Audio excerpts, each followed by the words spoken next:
Salam uşaqlar. Salam müəllimə. Bugün nə günüdür? Səma? Bugün 21 Mart Beynəlxalq Poeziya günüdür. Poeziya hər bir hissi canlandıran bir musiqidir. Ürəyimizi titrədən bir sözdür.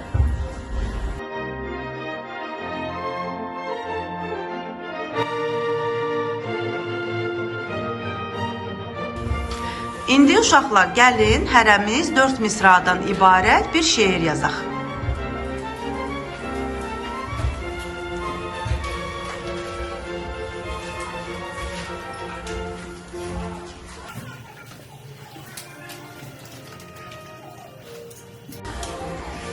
Kim yazdı, bitirdi?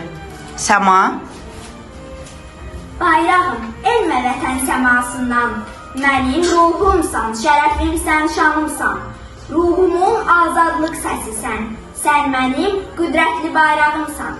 Afərin. Çingiz?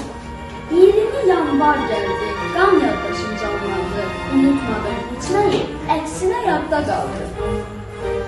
Aha, Leyla.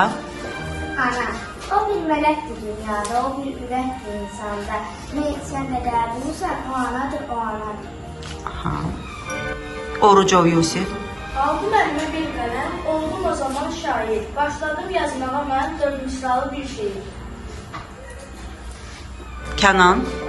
Salam əskər anası, sənin oğlun şəhid oldu. O öz yumruğu ilə düşmənin belini yerə vurdu. Aytac. Qəlbimdə bir ümid zirvəyə çatmaq, uğura gedən yol, hər addımsına, düşsəm də qalxaram, ruhum sarsılmaz, uğur ümidi mənim qəlbimdə parlar. İsmail. Xocalı, məni hər zaman sevən bir ana, sanki o gecə qeybə çəkildi. O ana idi, adı Xocalı, bir gecə oldu bəlalı. Nicat. Şairin dayağıdır, oxumuşu millətim, ona var nəfəs alır,